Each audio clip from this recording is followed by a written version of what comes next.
that I made to make the change in my life was to throw my hands up and ask God to take over. That's really the only consciousness.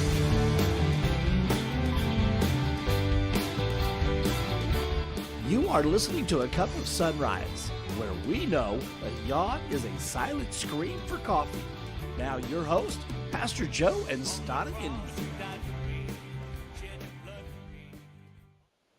And good morning. This is Pastor Joe, and I have actually today by the way, you're on Cup of SonRise, and we're going to do something a little bit different today. Not your typical Cup of SonRise program. You know, one of the things with this program is we want to uplift and encourage. I know I've been in the church where I've been hurt and things like that, and I've hurt others. I've been just as guilty. I'm not throwing the Superman image on you by no means. I'm closer to being a super dudman. But I'm actually going to interview Stada this morning here on the Cup of SonRise. And, of course, my amazing, perfect, wonderfully guest. Stada. Oh, no. You're you. That's you. I am me. Yeah. Stada rocks. I almost said Stada Inman. Oh my, she's got the split personality. I'm going to tell you what. Now, I don't care what they say about split personalities. When we were dating, she had 10 of them. When she got saved, it narrowed it down to 1, sometimes 2. But between which Stada it is. That's true. That's true. Yeah, there was a lot of them, so I seen God really do an amazing move. But we're going to do a little bit of a different program today because it's a sensitive program. I mean, we're going to probably go to a PG-13 on this one. And I wanted to share with this. Now, Stada gave her heart to the Lord on September 6, 2022. Is that, yeah, 2022. It was actually my birthday that day. And we wanted to share something that was going on in our life. This was a year process that we were going through. And we know there are women that go through a lot of this. Now, usually in the mornings, we keep it light, we keep it going. But this morning, just felt that I wanted to get into a program and talk about a subject that those who are battling forgiveness, and probably my own personal experience, seeing where Stada had come from, just before she got saved in September of last year to where she was amazing. Okay, I'm not even going to lie. It was absolutely amazing. And we want to share that with you today. And now Stada does not do mornings very well. And I've got some videos out there showing how she doesn't do mornings very well. So here's what what had happened. I believe it was in August of 2021. September, I think August of 2021. I was at work. I was just the restaurant that was a brewery that I was working at. Remember, I was backslidden at that time. And I was at work. We were getting the brewery open, and I got a phone call.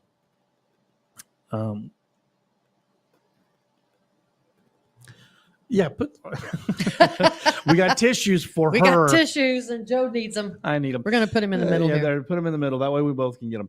But what had happened is I got a phone call no man wants to ever get. I'm at work, and I have on the other end, it goes off, and in my head, what's going on? She knows I'm at work. So I pick up the phone, and I have a very hysterical that's the right word, right? Hysterical. Oh, yeah. Yeah, we don't mean laughing, hysterical. A very hysterical woman she's making no sense to me whatsoever, screaming and going on. And she hangs up on me. I'm going, what in the world is going on? I'm trying to call back. Then Stada's mom, she just moved in with us not too long before this, moved from Texas to our place. And we had a radio station office out of our house. We had a large house, and we had created a radio station playing secular music at the radio station. And it was during the week. No DJs was supposed to be there. We had an automatic pilot. And we had a DJ come into the house who was drunk.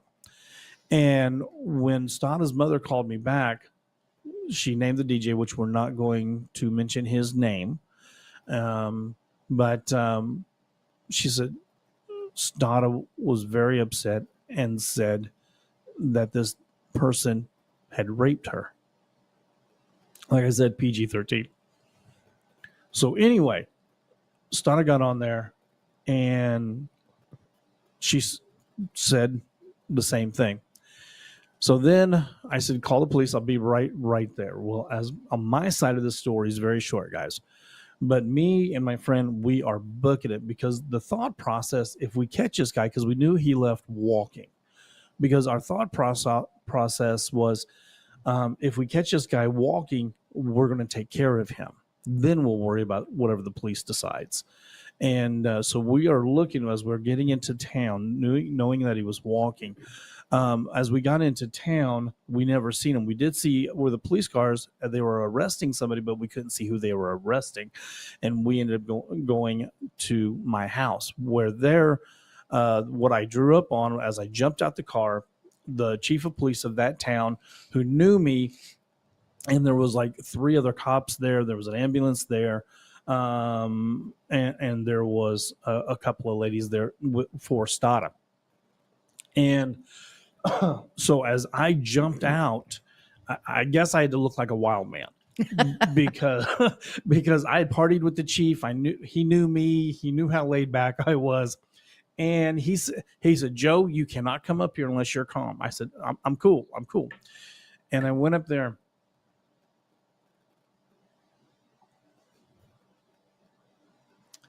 It was a very difficult scene. So this, get it together, man. I'm trying, man. You need to pop in a little bit more often. So it was a very difficult scene to be a part of, and having no power on my side of the fence. So then I'm going to try to give it to Stana and going into what had happened that day. Okay. Like Joe said, he was at work. So Joe and I were actually separated at the time. I had my own room. He had his own room. We were, not really sure where we were in our relationship. So that day, Joe was starting a new job at the brewery. The brewery was not open yet, but they were going to the facility to get things ready, clean up, do some things like that. We're getting ready to open, yeah. Right. Getting the place ready to open the next day or the day after, whatever the case was. So we were sharing a vehicle. I had to work that night. I was working overnight shifts, and I had just come off of an overnight shift as well. So I needed to get some rest. I took Joe to work, dropped him off, and went back home. By the way, in case you don't know, she's sometimes very detailed. I got something in my eye. It's really bugging me. Your finger. So yes, and I'm going to be very detailed. So took Joe to work, dropped him off. I went back home, and my mother's room was downstairs, and the living room was right there, and my room was also downstairs, just off the living room, and my mom was up watching TV. So I called Joe and asked him if I could sleep in his bed, if I could take a nap in his bed. He said, absolutely, of course. So I went upstairs. It was the darker room. Yes, and the quieter one. So I went upstairs and took a nap in Joe's room. So a little while later, I hear Joe coming up the stairs. She assumed it was me. Or who I thought was Joe. Yeah. Because who else would it be? And like Joe said, we had the radio station in the house, and the house was pretty much opened during their work times to do their shows to come on in. mom was downstairs. She knew who was coming in. Yes, whatever. It wasn't just like an open house free for all. So Right. let me not paint that picture. So I did, of course there would be nobody there. So, who else would be coming upstairs but Joe to his room? So I just stayed asleep. I just, rolled over and, snuggled in and whatever. Well, I could smell alcohol in the room, which was not unusual because he was working at a brewery. They were going to get things ready. I assumed that he would have had a beer or two. They were also doing the tasting that day to make sure to know the product. This is what it tastes like and things of that nature. So it made sense. Now, understand, neither one of us was serving God at this time. No, guys, we were living in our sin and needing help. Bad. And so, I didn't think anything of that, but I thought it was unusual that I could smell the alcohol that strongly. But oh well, like I said, we were both struggling in our lives, and that was the life that we led. And even though it was the middle of the afternoon, I found it a little unusual that he would have drank that much that at that time of the day. But he was with friends, he was hurting, and that's what we do when we're hurting and we're living in that lifestyle, is we drink to drown the pain. So this is going to get hard. We don't have to go into a whole lot of detail on it. Yeah, it's okay. I had my back to the entrance of the bedroom, and I felt a rub on my arm. And I thought, okay, he's feeling a little lovey, so just let that go. Well, it went on. So basically, I thought Joe was trying to be romantically inclined, romantic under a beer influence. That's a good way to put it. There we go. That's a good way to put it. And even though we weren't together, I was in love with Joe, so I let it continue, and I just stayed asleep. I kept my eyes closed and just let it progress in the manner that he wanted it to progress in.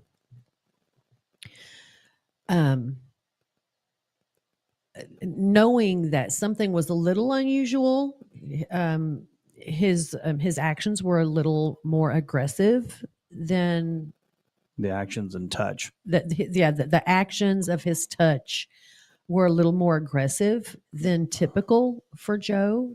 But like I said, he was hurting, he was drunk, and so I just went along with it, thinking that this was the man that I was really in love with. Well, it wasn't too much longer after that. It had progressed quite a bit into a situation, and eventually I opened my eyes. And it wasn't me. It was not Joe. It was one of our DJs who was under the influence, who did not have a show that day, and who was drunk. Not drunk enough to be on the blackout, but he was drunk. And when understand that was the darkest room under the circumstances it was in, and when she'd opened her eyes, she seen the DJ. And she went into immediate time to fight mode. And by the way, that's not a good mode. No. Back then. Now, I had been in situations such as this before throughout my life. Men thinking it's okay to touch you mostly while you're asleep. And I never really had this reaction. And I've often wondered why now I was so aggressive at this point of my life, different from the past.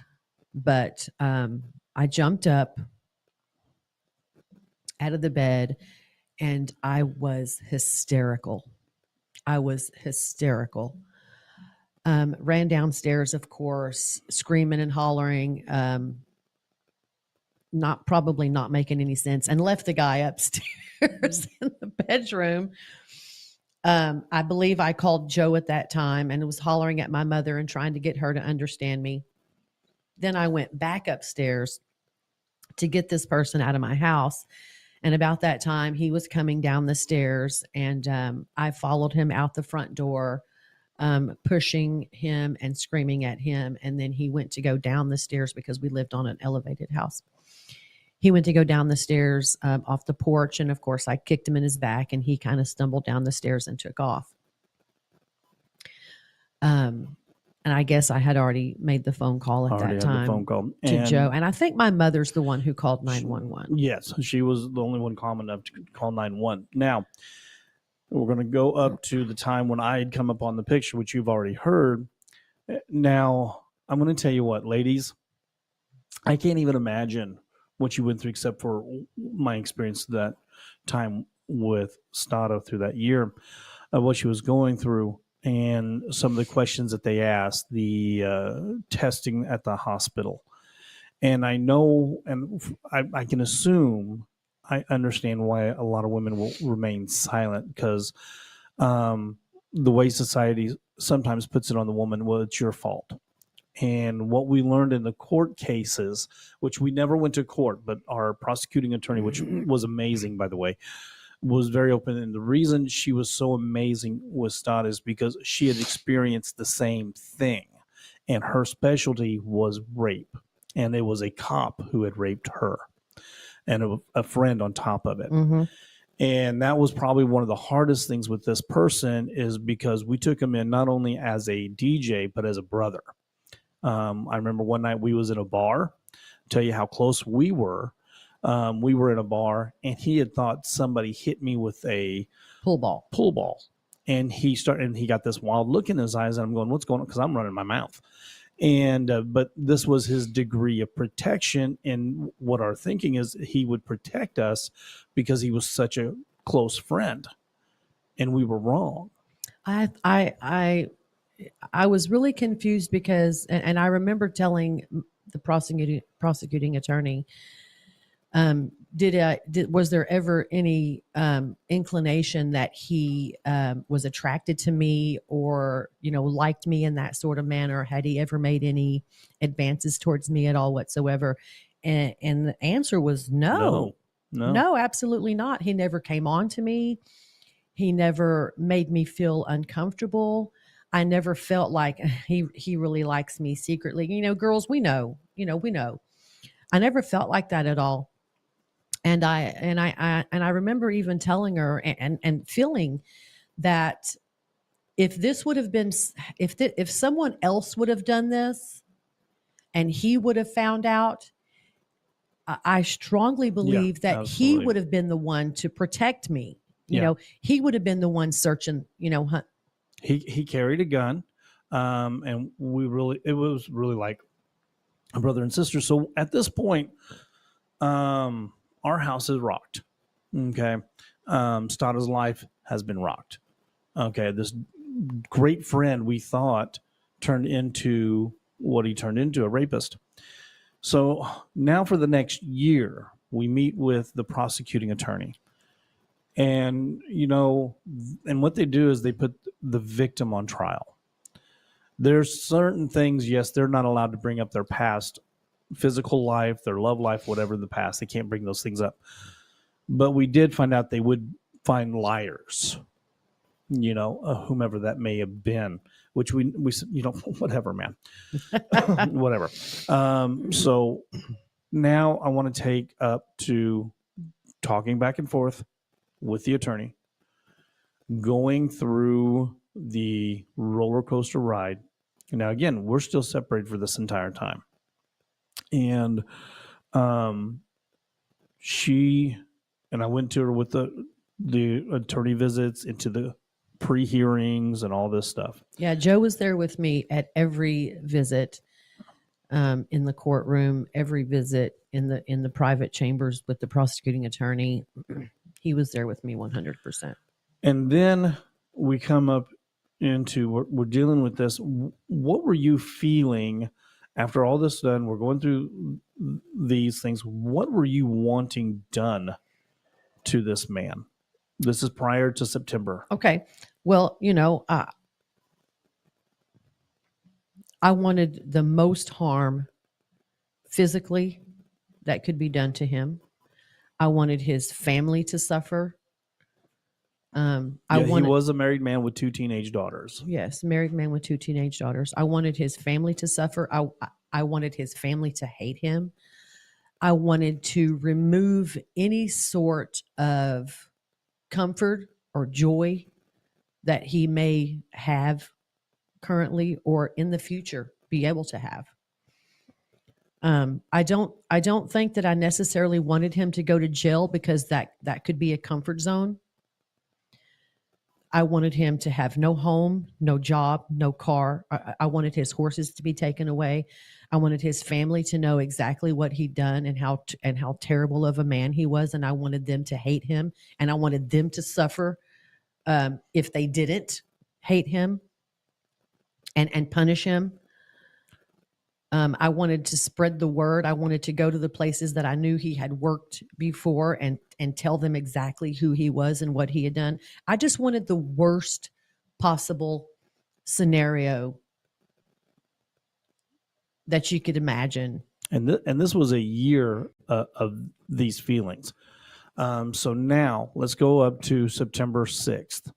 Okay. You gave your heart to the Lord over a year later. We were still going through this. Yes. And we're going to talk about that moment in court here in just a moment. But what was the process? Because we were still visiting the court. We were still going through the prelims. We were still dealing with all that. We were still finding out what we were going to do. We're on phone calls with the attorney and all this. Where were you at after September 6th? Well, it wasn't, I mean, it was a process,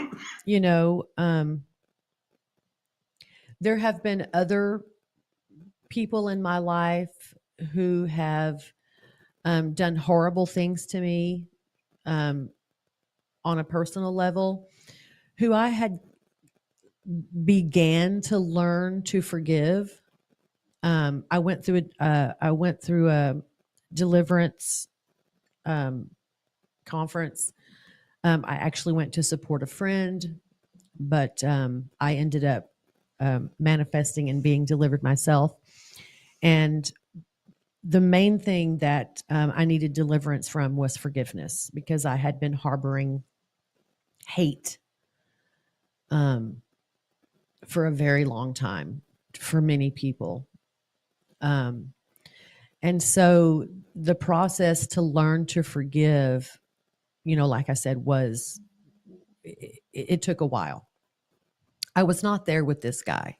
I was not there. And I really had no intentions of being there, with him. Because you felt that he deserved every bad thing. Absolutely. Yep. Absolutely.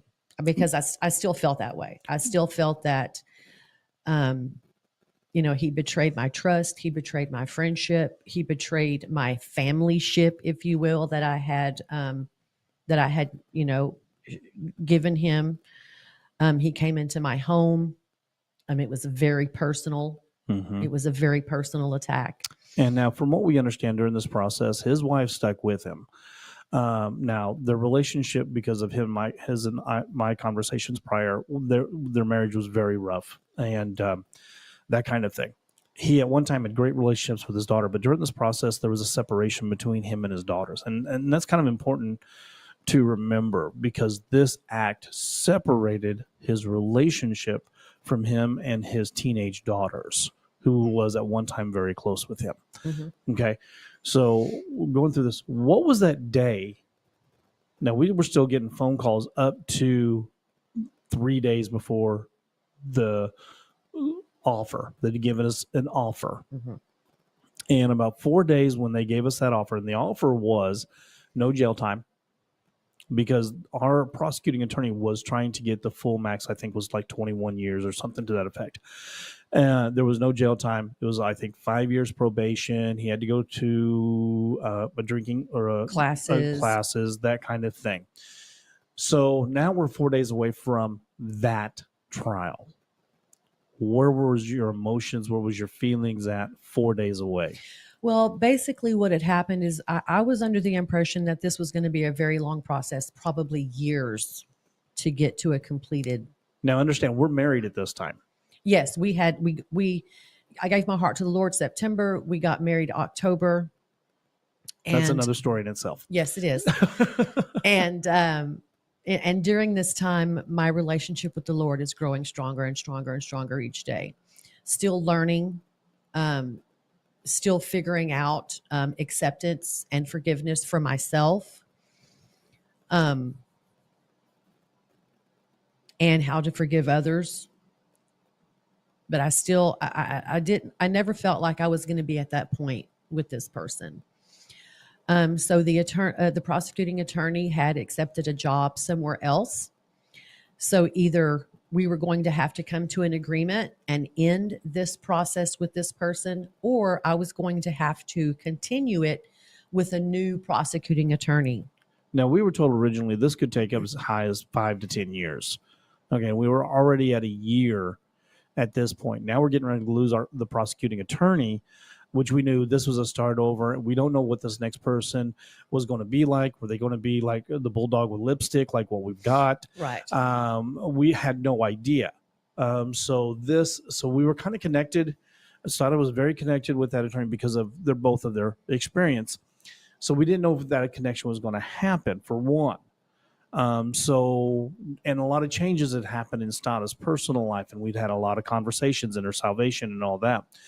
So now we're at the phone call. They give us that option, and we told us to give us 2 or 3 days. Yeah. So I asked her after I got off when she let me know the circumstances, and I said, well, give me a couple of days to think about it, and I'll get back to you. So the options were to come to an agreement to end the process, or to continue to try to get him, prosecuted and put in jail, which was going to be the ultimate. Right. He would have done quite a bit of jail time. So those few days, I did a lot of praying. And it was a roller coaster few days, guys. It was. So we called the attorney back a couple days later, told them the choice, and Stada, let me know when you're ready. Okay. And the choice that Stada had made, I was there for a support system. That's what I was there for. That was it. I couldn't make this decision for I wanted to, because there was some healing that had to be done in me as well. But so Stada had made her choice, and we said, don't send him to jail. We're going to take the plea bargain and the classes. I think it was a 5-year probation and that kind of thing. Now I want to speed this up because of our time. Court date. The prosecutor, his attorney, went in front of the judge and said, talking to the defendant, or talking to Stada, this is what they have accepted, and that was the 5 years probation, the classes, that kind of thing. Here's the part that I want to get a hold of. Is we spent 28 minutes to get here, but this is the part where I want to get a hold of. They allow, after they say, okay, you're going to get 5 years, whatever, but they come up and Stada, they have the victim's rights where they get to put in their input. Victim's statement, I think is what it is. Yeah. And I was amazed she could even do it. And she done it so eloquently. And do you want to tell you? I'm going to tell my side. Okay. Because I'm sitting outside looking in. Sure. Stada gets up there, very calm, cool, and collected. And I'm like, okay, here's this. This is going to be God, because that's not that woman, man. Very excitable lady over here. And I'm a little bit of a radical. Just a little. And so anyway, she starts talking, and she starts showing grace. And I'm in awe. And she says, she turns around and looks at him. One of the things that I remember she did, she says, I'm praying for you, and I'm praying that you and your wife's relationship gets stronger. I'm praying that you and your teenage daughter's relationship gets stronger. And I'm praying that you accept Christ as your Savior. And I'm going to tell you what, there was a silence over that courtroom. Now, listen, I've been to court several times in my life, and I've never heard that type of silence going in there. The judge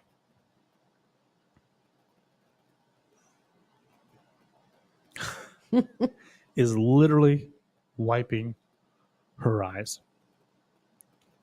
His attorney is just wiping her eyes. The judge was a man. Or wiping his eyes, but the Yep. judge's attorney, his attorney was wiping her eyes. And Stada done so amazing in sharing God's love and grace. And it was the most silent I've ever heard any building. Only Stada could be heard. And she showed the grace and the forgiveness. Now, the story is not about Stada's grace and forgiveness. The story is about what Christ did in her life. Because of Christ's Amen. Grace and forgiveness, she shared to that man. Because of that relationship that Stada had experienced as of September 6, 2022. Everybody's just emotional, just in awe. And you could literally feel the presence of God in that courtroom.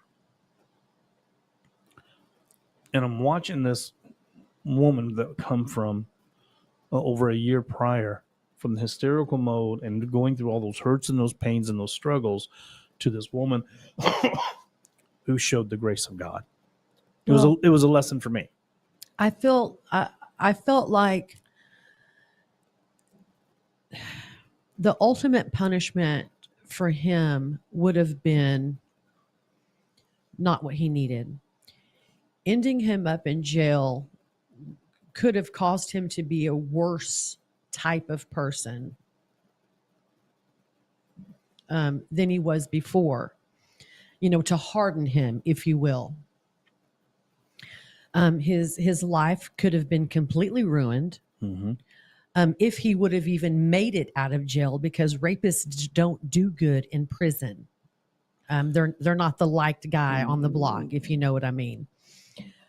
His family life would have been ruined. His children and his wife would have been ridiculed for, I just stopped and looked at all of these things that could possibly happen had he have been prosecuted and gone to prison.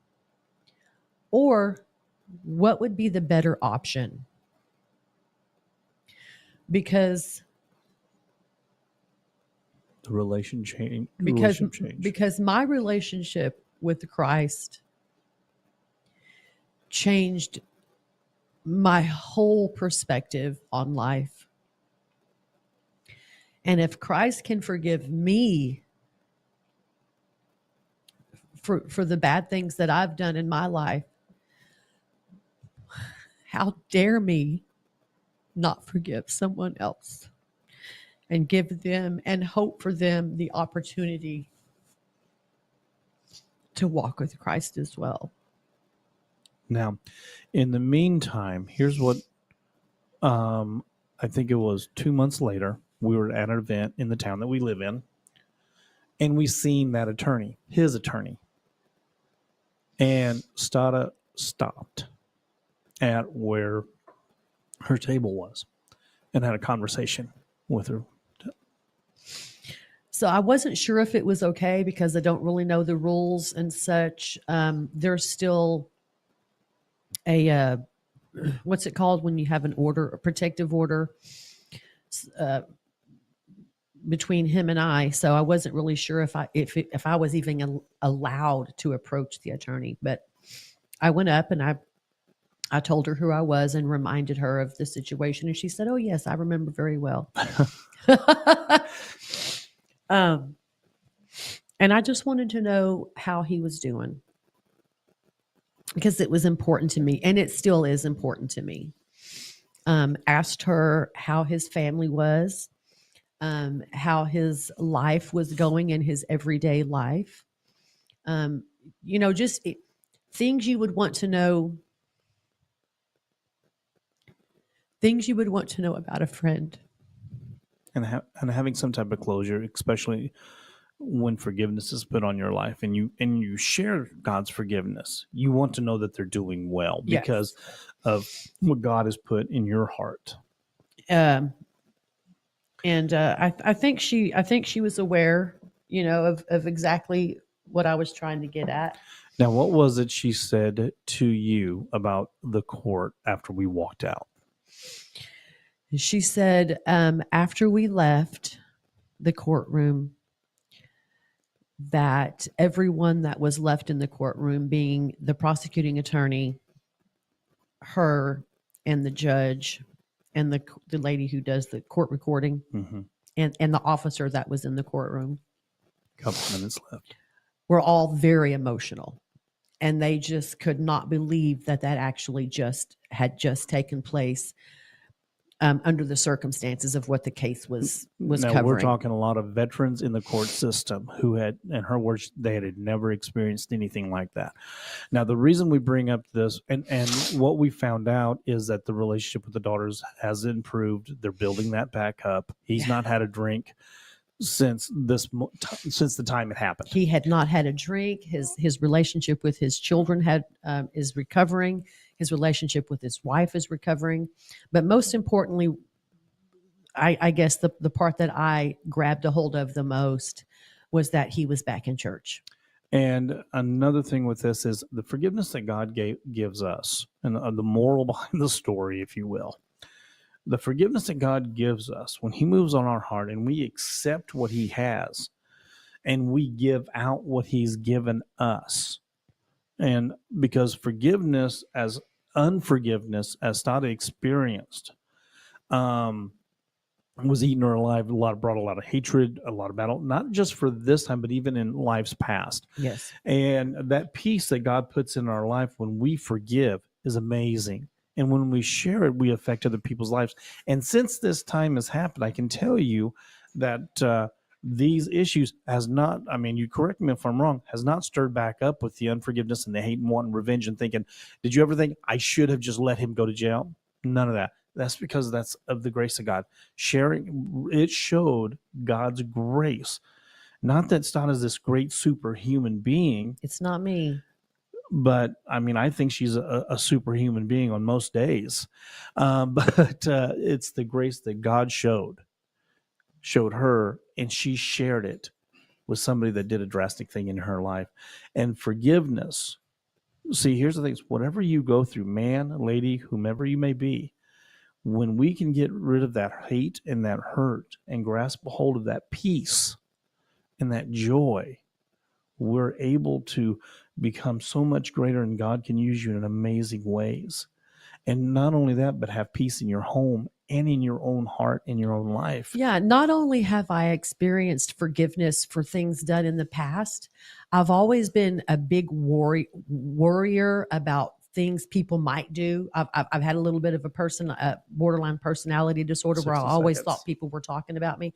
But not only have I forgiven the people in my past, I've already forgiven the people who are going to come against me in the future. There. And guys, this is what we want to bring. We got to get ready to close out, but let God please deal with that forgiveness in your heart, and you're going to have forgiveness to yourself as well. Amen. You'll be victorious. Guys, We'll be back Monday morning with a topical program. Pastor Joe, I'm out. Find us on Facebook. Gotta watch. Be safe.